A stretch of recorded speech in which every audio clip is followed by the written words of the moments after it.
Salam jumpa untuk kita semua. Puji syukur dan terima kasih kita boleh bersama-sama, boleh bertemu kembali dalam renungan harian hari ini Jumat tanggal 21 Juni 2024. Dan kita semua diperhadapkan akan firman Tuhan dari 1 Samuel pasal 17 ayat yang ke-40 sampai dengan ayat yang ke-58. Dan Bapak Ibu, saudara-saudari semua dan anak-anak di tempat masing-masing boleh mempersiapkan Alkitabnya dan membuka serta membaca di tempat masing-masing dari 1 Samuel pasal 17 ayat yang ke-40 sampai dengan ayat yang ke-58. Saya hanya membaca bagi kita pada ayat yang ke-45 saja. Demikian firman Tuhan. Tetapi Daud berkata kepada orang Filistin itu, "Engkau mendatangi aku dengan pedang dan tombak dan lembing, tetapi aku mendatangi engkau dengan nama Tuhan semesta alam, Allah segala barisan Israel yang kau tantang itu." Bapak Ibu saudara-saudari yang kekasih dalam Tuhan kita Yesus Kristus, saya memberi tema untuk nas kita hari ini. Dalam renungan ini, Tuhan Yesus adalah kekuatanku. Ada lagu anak sekolah minggu yang seringkali kita dengar tentang Daud dan Goliat, yaitu demikian saya nyanyikan. Goliat datang dengan membawa pedang, Daud datang demi nama Tuhan, diambilkan sebab batu diumbannya, tak Goliat mati, puji nama Tuhan. Goliat datang dengan membawa pedang, Daud datang demi nama Tuhan, diambilnya sebab batu diumbannya, tak Goliat mati, puji nama Tuhan. Bapak Ibu saudara-saudari yang kekasih dalam Tuhan kita Yesus Kristus, pertempuran atau pertandingan antara Daud dan Goliat, kalau kita lihat itu seperti tidak seimbang. Daud bukan tandingan Goliat. Nah, kenapa? Karena Goliat adalah seorang pendekar Filistin. Kemudian dia keturunan raksasa dari Gad, memiliki perawakan tinggi besar dan bersenjata lembing, tombak, tembaga, perisai, dan pedang. Nah, Goliat itu sudah menjadi prajurit sejak masih usia muda. Lalu kalau kita melihat Daud adalah anak bungsu dari Isai.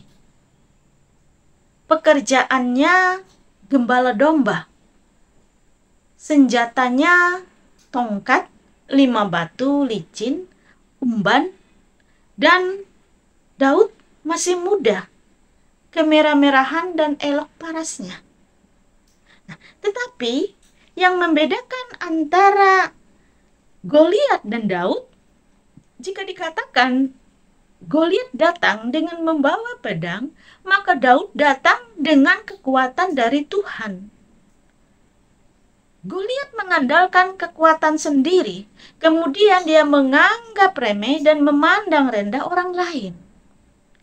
Daud mengandalkan Tuhan, bahwa kekuatan datang dari Tuhan yang memberi kemenangan. Apa yang terjadi? Goliat dikalahkan, Daud menang. Saudara-saudaraku yang kekasih, kisah ini menggambarkan penyertaan Tuhan yang luar biasa untuk umatnya.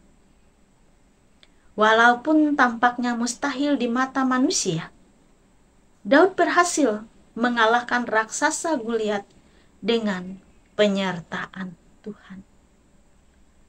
Apa yang boleh kita renungkan pada saat ini? Yang pertama, Daud lebih memusatkan perhatiannya kepada Allah, bukan pada masalah. Dan itu yang senantiasa harus kita miliki ketika kita menghadapi masalah.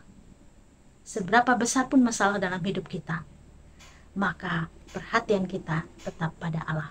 Pandanglah Allah yang memberi kita kekuatan yang lebih besar daripada masalah itu. Kemudian yang kedua, Daud sadar betul Tuhanlah satu-satunya tempatnya berharap dan memberi kemenangan. Dan ini adalah kunci kemenangan ketika kita menaruhkan harapan kita dalam tangan Tuhan. Apapun yang kita lakukan, kita memiliki pengharapan bahwa Tuhan yang akan memberi kita kemenangan. Kemenangan di dalam Dia. Dan yang ketiga, Daud menegaskan bahwa dia sepenuhnya mengandalkan Tuhan, bukan kekuatannya sendiri. Dan ini yang kita lihat, bahwa dalam kehidupan kita, kita mengandalkan Tuhan. Sehingga kita tetap kuat dan meraih kemenangan. Kisah Daud mengingatkan kita, umat Kristen, agar kita mengandalkan Allah, bukan mengandalkan kekuatan kita sendiri. Dan jangan pernah meremehkan orang lain, atau menghina orang lain, atau memandang rendah orang lain, tetapi hargai setiap orang. Berapapun besar kekuatannya, siapapun dia, apapun jabatannya.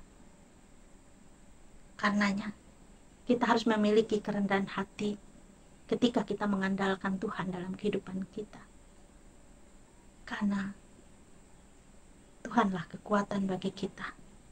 Ketika ada masalah atau tantangan, kita harus bersandar kepada Tuhan Yesus sebagai menara yang kuat dan keselamatan sejati dalam kehidupan kita. Keberhasilan yang kita miliki pada saat ini, tentu kita mengakui semuanya berasal dari Tuhan. Andalkan Tuhan dalam perkara, miliki keberanian dari Tuhan, berpegang pada keyakinan dan tak tergoyahkan, melatih diri, kembangkan kemampuan yang kita miliki, maka kita akan memperoleh kemenangan, melakukan perkara-perkara besar bersama dengan Tuhan dalam kehidupan kita. Karena Tuhan Yesus adalah kekuatan bagi kita semua. Tuhan memberkati kita. Mari kita bersama-sama merendahkan diri. Kita bersatu dalam doa. Kita berdoa. Terpujilah Engkau ya Tuhan Yesus, yang senantiasa menjadi kekuatan dalam kehidupan kami, dalam perjalanan yang kami tempuh hingga pada saat ini. Kami dimampukan melewati berbagai hal, suka duka, gagal berhasil, sehat sakit dalam perjalanan kehidupan kami. Tuhanlah yang memampukan kami, sehingga kami sampai pada saat ini dalam pengharapan kekuatan daripada Tuhan. Terima kasih ya Tuhan Allah. Tetaplah bersama dengan kami dalam perjalanan kehidupan kami, dalam langkah-langkah kami selanjutnya. Dan tetaplah kami mengandalkan Engkau Tuhan, sebagai kekuatan dan pengharapan bagi setiap kami. Terima kasih ya Tuhan Allah. Ajar kami untuk memiliki kerendahan hati, selalu menyembah dan menyerahkan seluruh hidup kami dalam pimpinan-Mu. Terpujilah nama-Mu. Di dalam Yesus Kristus, Juru Selamat kami, sudah berdoa. Amin.